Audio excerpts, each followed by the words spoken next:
Hello, hello, hello. We're back, part 3 of 3 at the beginning of the fantasy outlook year.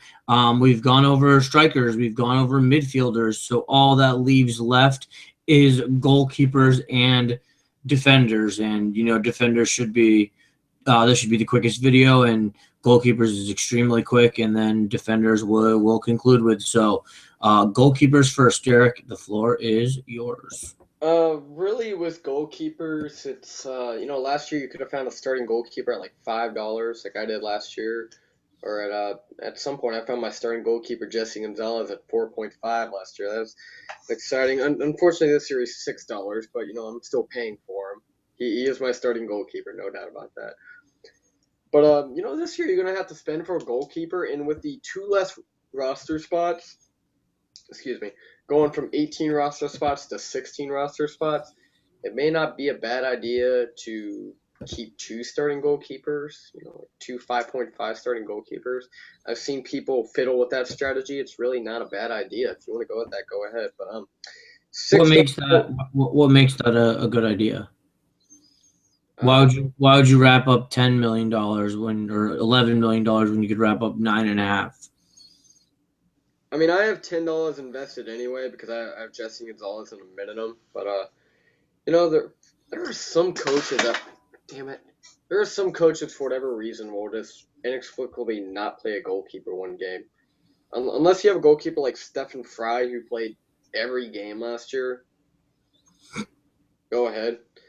But the thing about goalkeepers is like if your goalkeeper doesn't play and you have a minimum goalkeeper that won't play, you're screwed. You just knocked yourself out of a few points. So that's why I've seen some people fiddle with that. I'm not, because Jesse Gonzalez is pretty much going to start every game for Dallas. I'm not worried about that at all. Dude was young kid. I think he's like 22, but he was excellent last year. Excellent.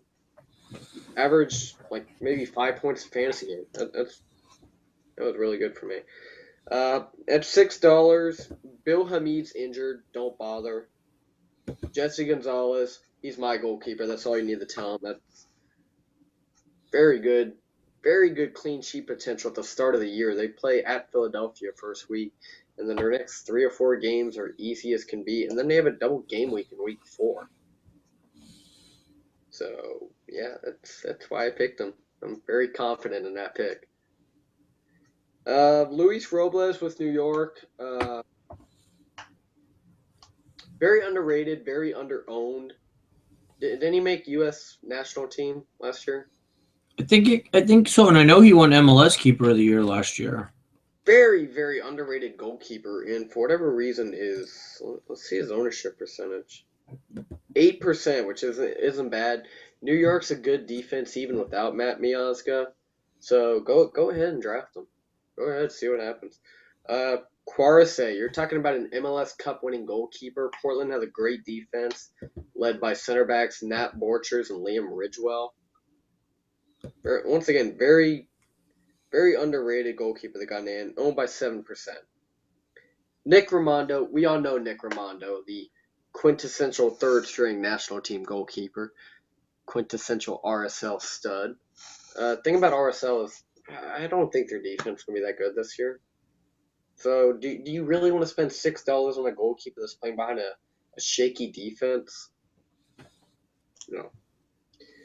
And then David Bingham, Stephen Fry, and David Osted, the Pacific Northwest trio, the Cascadian boys. Draft any of the three of them and start them with confidence. They're pretty much going to start every game. Actually, no. Why did I say? Why did I say Cascadian? San Jose is not up there. Either way, start all three in confidence. They have decent defenses. They're really not going to cost you games. Save bonuses. Stephen Fry actually led the league in saves last year. So let's see his ownership. 9%. Thing about goalies is you're not going to get high ownership percentages. So many good ones you can pick from, especially at the $6 range. So if you want a league goalkeeper, go for basically anyone in that range except for Hamid. 5.5. Let's see. Clint Irwin should be a lot better this year behind Toronto, especially with their revamped defense with Drew Moore, Steven Beitashour. But it's still Toronto. You never know. You never know. I mean, Joe Bendick still sucks. But if you saw that goal he gave up last night, I'm literally right behind the goal. It hit off the inside of his knee and just trickled in. It wasn't even that hard of a shot. I don't know how he didn't save He was that. bad at open practice too. Yeah, he's $5, and he's $5 for a reason.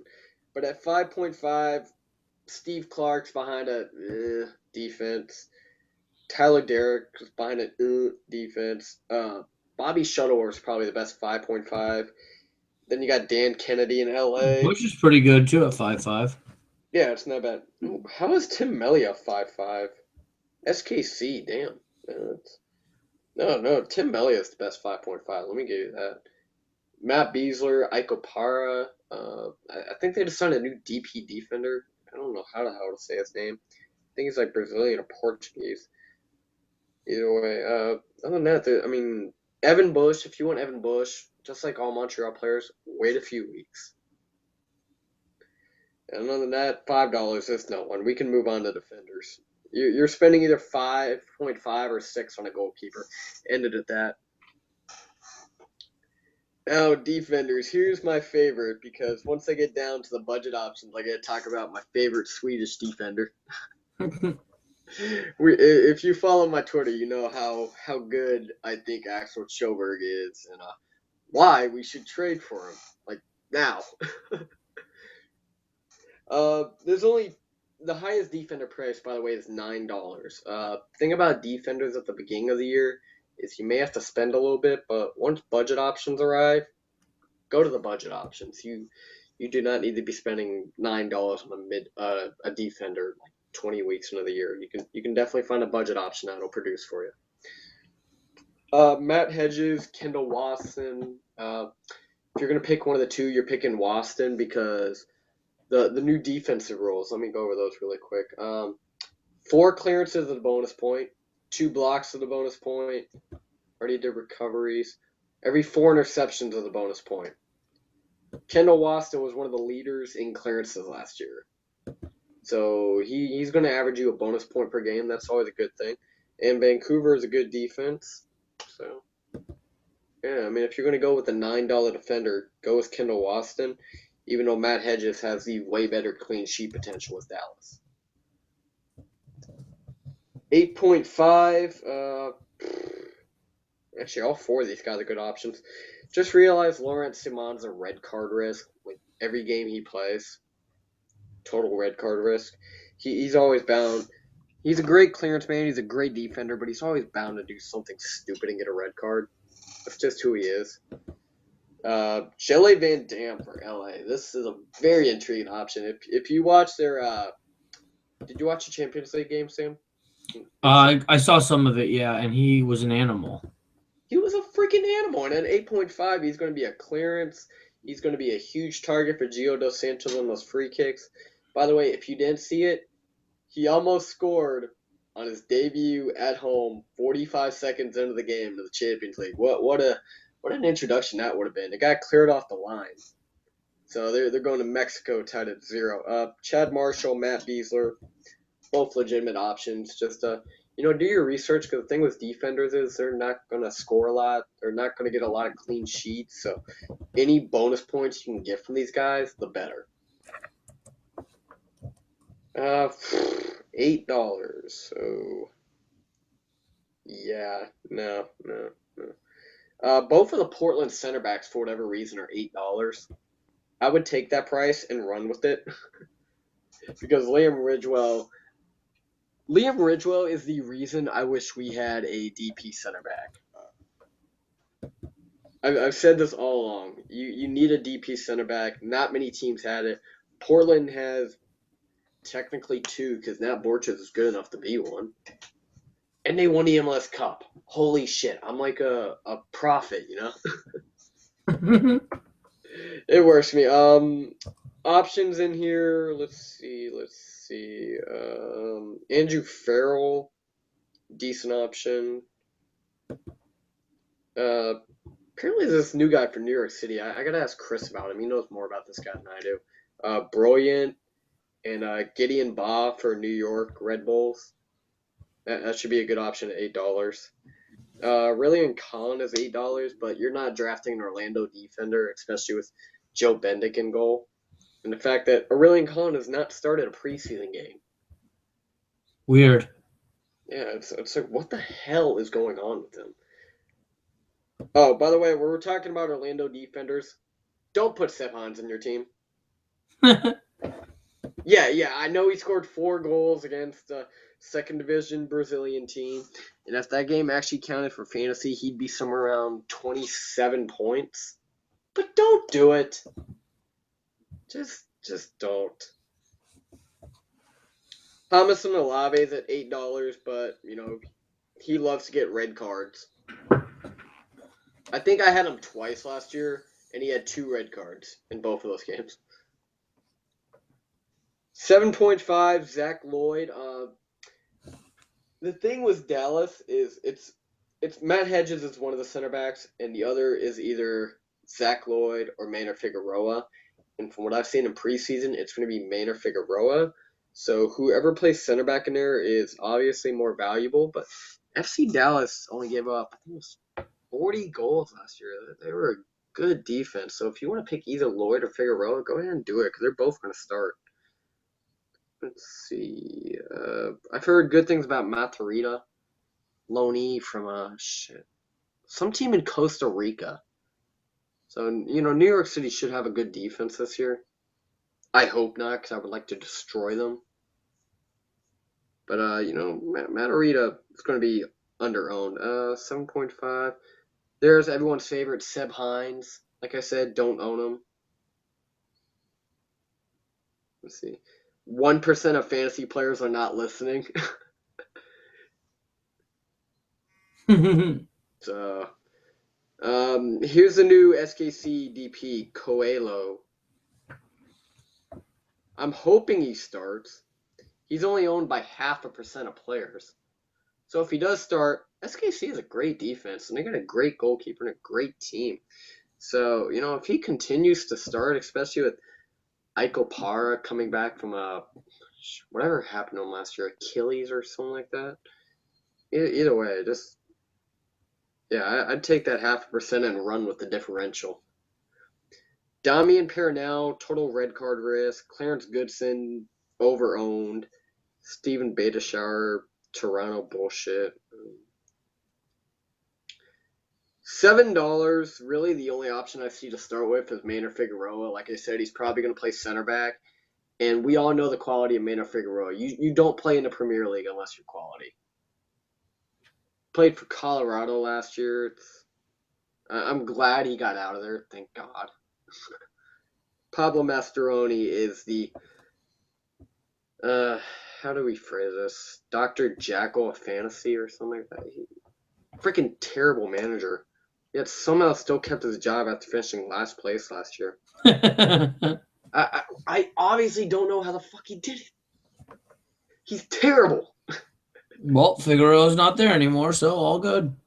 Yeah, we'll get to my favorite player in a minute. $7. Donnie Toya is a good option, but you've heard me talk about Montreal 45 times already. Yep, skip them until week 6. Yep. Wow, that's actually shocking. Kevin Ellis and Eichel Para are $7 a piece. So hold off until you see who actually plays. Because I really don't know who's starting next to Matt Beasler. It's going to be Matt Beasler in either Coelho, Ellis, or Apara. Don't know. Don't care. Wait till opening day. Biggest thing is... More for Toronto should be decent. I hope so. They need him. Moore should have a lot of opportunities for clearances. Let's check that ownership. 2.5%. Yep. Thing is, while Giovinco is practically matchup proof, defenders are not. And they start with like 8 straight road games. So really the only Toronto player I'm picking until they get back at home is Giovinco. Let's see. You go down to Fabinho at 6.5 is the next name that jumped off to me. Yeah, Fabinho, if you really want Oh, 6.5. There's something I got to go on a rant on. And people who send me lineups will know exactly what I'm talking about. So, yeah, Fabinho, if you want to go 6.5, go ahead. Jordan Stewart, San Jose, just wait to see if he starts. Let's see who else is down here. Oh, good. They're right next to each other. Pa Muduka and Tim Parker. Stop putting Pa Muduka on your team. All right, because he's not going to start. From what I've been hearing, Tim Parker is going to be the starter, and if you're that confused on who's going to start, you could always pick an auto sub. Always get that like $5 or $6 auto sub, and if the player you have doesn't play, there's your auto sub, and then you can get rid of that other player and put that money towards the rest of your team. Because honestly, I'm pretty sure Parker's going to start, but Pa Muduka has a. Let's check that. His ownership's high. Oh my fucking god. 31%. Yeah, Why? because he scored a lot of points last year. I don't 128. I don't get angry at a lot of things, but 31% ownership for a non-minimum price player that's not going to start is just mind-boggling. So let's see, a bunch of Colorado dumbasses. Walker Zimmerman, if he starts, is good at $6. What about the rookies? If you're gonna pick a rookie, it's either Jordan Morris or Josh Yarrow. Oh, what about the? Oh, I forget. Shit, I forgot about Brandon Vincent. Vincent, yeah, Chicago is just so bad they have to start Vincent. exactly. But if you get Vincent, don't expect any clean sheets. He's going to get you about 2 or 3 points a game, which really that's all you're looking for with the budget defender. It's a few points. Just with the budget defender, you're just hoping they don't cost you points. Because you're not expecting 10 points from a budget defender. Anything above 4, and I'm happy. Let's see. Yeah, Ramos at $6. Josh. An option actually, Ramo will get you crossing points. That's and tackles. It's really none of these guys at $6 are anything special. I've seen people with Eric Garrett, nothing special. Wow, when did Michael Harrington go to Chicago? Yeah, I'm in 5.5, but here's my favorite player. Axel Schuberg of Colorado. Yeah, people are afraid of the whole, Mascheroni shuffle, Pablo being a jackass, not knowing what he's doing, and he doesn't know what he's doing. That's why he's the manager of the Rapids. That's why they're terrible. That's why they scored like 34 goals last year. They are a terrible soccer team, but their defense was actually pretty good. They were one of the better defenses in the league. I think less than 45 goals allowed. And from all indications, Schuberg is going to start opening day. He started every preseason game for Colorado.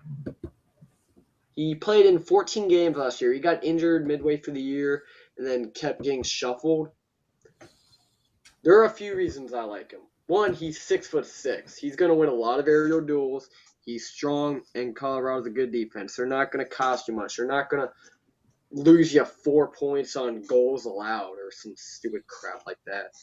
They're not Toronto last year. They're going to ship in 4 or 5 goals a game. In the games that he played, in 14 games, he averaged 8 clearances a game. That's 2 extra bonus points per game. That's all you want. And he's only 5.5. So those 2 bonus points are going to go a long way for its price. So let's check that ownership. I obviously have him. 5%. That is a crime. 4.7% ownership is just... Why, people? Put him on your team. What's the worst that can happen? Grab an auto sub. Damn. 4.7% is just ridiculous. Like, me and Chris are pulling our hair out looking at his ownership percentage. Because we both own him. Most of the experts own him.